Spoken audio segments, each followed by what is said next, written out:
మరో అంశం ఆర్ఎస్ ప్రవీణ్ కుమార్ గారు బీఆర్ఎస్ పార్టీలో చేరారు. సో ఫస్ట్ పొత్తు అన్నారు, తర్వాత బీజేపీ బీఆర్ఎస్ బీఎస్పీ పొత్తుని భగ్నం చేయడానికి పెద్ద ఎత్తున కుట్రలు చేస్తున్నది అంటే ఒక రకంగా మాయావతి బీజేపీ హోల్డ్లో ఉన్నదని ఆయన ఒప్పుకుంటా ఉన్నారు. నెంబర్ 1. నెంబర్ 2, ఆయన ఆ పొత్తు భగ్నం చేస్తున్నారు కాబట్టి ఇక నేను తప్పని పరిస్థితిలో ఆ పార్టీకి రాజీనామా చేస్తున్నా అని ఒక రోజు తర్వాత బీఆర్ఎస్ పార్టీలో నిన్న కేసీఆర్ ఫామ్ హౌస్కి పోయి అదే పింక్ కండువా కప్పుకున్నారు. సో ఎట్లా చూస్తున్నారు మీరు? సో ఆర్ఎస్ ప్రవీణ్ కుమార్ గారు అన్న వారు గురుకులాల అభివృద్ధి కోసం చేసిన పనితీరన్న, దళిత సమాజం పట్ల వారికి ఉన్న కన్సర్న్ అన్న, నేను వారిని గౌరవించేవాడిని. కానీ ఎప్పుడైతే వారు ఉద్యోగం మానేసి ఒక రాజకీయ పార్టీలోకి పోయి ప్రజాస్వామ్యాన్ని గౌరవిస్తాం, పోటీ చేస్తామంటే అంతవరదాకా కూడా గౌరవించింది.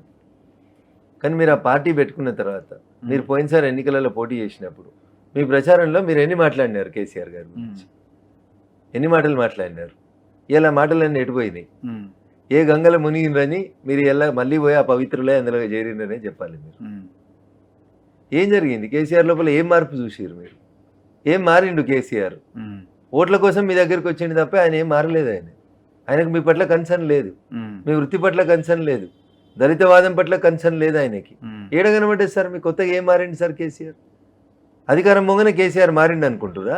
మిమ్మల్ని కరివేపాకులాగా వాడుకుంటందుకు తీసుకుంటుండు సార్.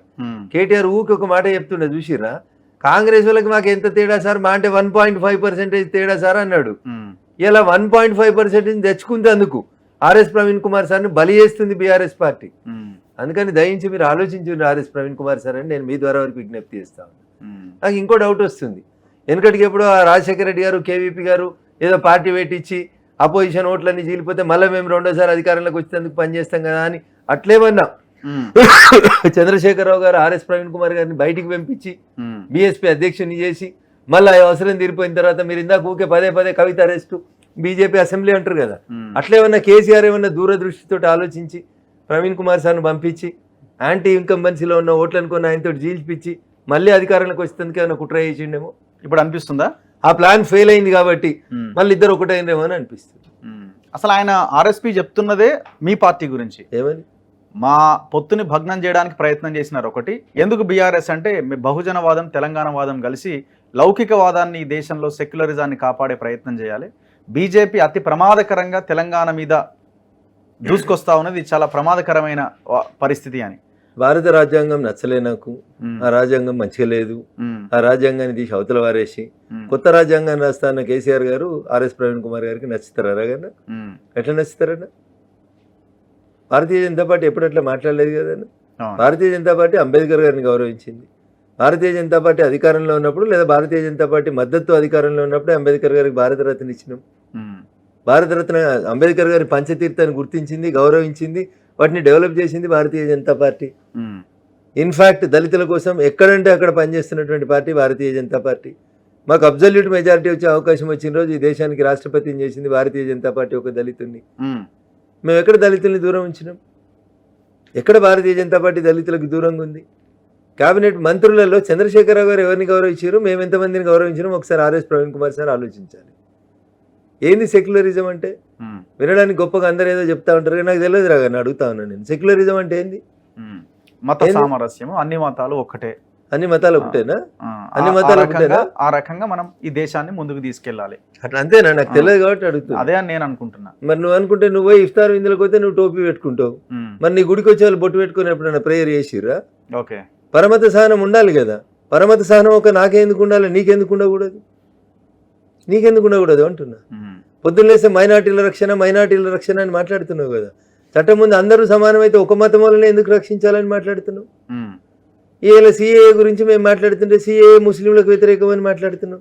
సిఏఏ ముస్లింలకు వ్యతిరేకమని మహాత్మా గాంధీ చెప్పిండా? అంబేద్కర్ గారు చెప్పిరా? సిఏఏ ఉండొద్దు అని చెప్పిరా?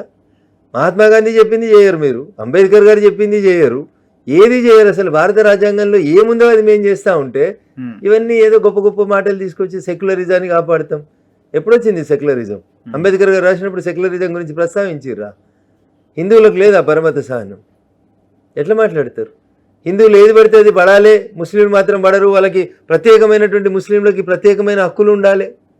సుప్రీంకోర్టు జడ్జిమెంట్ ఇచ్చిందన్న షాబానా అనే ఒక కేసులో భార్యను అడ్డగోలుగా అర్ధరాత్రి రోడ్డు మీద వారేస్తే భరణం ఇవ్వమని చెప్పి సుప్రీంకోర్టు చెప్పింది. దాన్ని రద్దు చేయించి ముస్లిం పర్సనల్ లా అని తీసుకొచ్చినావు. అది సెక్యులరిజం ఎట్లయితుందన్న? నువ్వేన్నావు కదా పరమత సహనం ఉండాలి, అన్ని మతాలని సమానంగా చూడాలని. మరి ముస్లిం మహిళలకు చట్టం, ముస్లిం పురుషులకు చట్టం, క్రిస్టియన్ మహిళలకు చట్టం, క్రిస్టియన్ పురుషులకు చట్టం, గిట్ల ఎందుకు ఉంటుందన్న? భారతీయులందరికీ ఒకటే చట్టం అని చెప్పు, దాన్ని సెక్యులరిజం అని చెప్పు. అట్లా కాకుండా నీకు నచ్చితే సెక్యులరిజం, నువ్వు అన్వయించుకున్నది సెక్యులరిజం, ఇట్లెట్లా అవుతుంది రఘు? కాదట్లా. మాకు తెలుసు సెక్యులరిజం అర్థమైంది తెలుసు, పరమతాన్ని ఎట్లా గౌరవించాలో తెలుసు. ఏ ఒక్క ఇస్లామిక్ దేశంలోనన్నా, ప్రపంచంలో ఇస్లామిక్ దేశాలు ఉన్నాయి కదా, ఉన్నాయా? పాకిస్తాన్లో ట్రిపుల్ తలాక్ ఉందా అన్న? ఉందా చెప్పమనాలి? లేదు. మరి లేనప్పుడు ఇండియాలో ఎందుకు ఉండాలి? ఇండియాలో ఎందుకు ఉండాలి అంటున్నా. ముస్లింల కోరకే పుట్టిన దేశం, ముస్లింల కోసమే పనిచేస్తున్న దేశంలో ట్రిపుల్ తలాక్ ఉండదు. ఏ ఇస్లామిక్ దేశం అన్నా తీసుకో, ఒక్క ఇస్లామిక్ కంట్రీలో చూపెట్టు. ఆడలేని ట్రిపుల్ తలాక్ గీడెందుకన్నా? ఉన్నట్టు మాట్లాడితే ఊరందరికి శత్రువు అట్లా. ఇంతకు మాయావతి మీ హోల్డ్లోనే ఉన్నారా? వారెవరు? అదే బీఎస్పీ మా హోల్డ్లో ఉంటే మాతో పొత్తులో ఉంటారు కదా, ఎన్డీఏ కూటమిలో ఉంటారు కదా. ఉన్నారా? అందుకే ఆమె మీద ఎలాంటి ఉన్నారా? మా మీద మా కూటమిలో లేరు. మరి అఖిలేష్ యాదవ్ మా కూటమిలో లేరు. అఖిలేష్ యాదవ్ గారు, వారి మీద ఏమైనా కేసులు అయినాయా? మా కూటమిలో లేరు. చాలా మంది ముఖ్యమంత్రులు, స్టాలిన్ గారు మా కూటమిలో లేరు, కేసు అయిందా? నితీష్ గారు మా కూటమిలో లేరు, కేసు అయిందా? పక్కన నవీన్ కుమార్ గారు ఉన్నారు, టోటల్లీ సైలెంట్ గా ఉన్నారు కదా. మాతో రోజు కొట్లాడుతుంది కదా దీది, మరి జైల్లో పెట్టలేదు కదా, మేము కేసు పెట్టలే కదా దీది మీద. ఎదుర్కొంటున్నది. తప్పు చేసిన వాళ్ళ మీద మాత్రమే కేసులు అయితే మిస్టర్ రఘు, అది గుర్తుపెట్టుకో. బాటం లైన్ అది దాటి ఏదో రాజకీయ పొలిటికల్ వెంజెన్స్ అంటే అక్కడ కోర్టు ఉంటుంది, వాళ్ళు అడుగుతారు ఏం తప్పు చేసిండో చూపెట్టు అని అడుగుతారు. అందుకని ఏదో ఉన్నది, నోరున్నది కదా, ఫ్రీడమ్ ఆఫ్ స్పీచ్ ఉంది కదా, ఆర్టికల్ 19 ఉంది కదా అంటే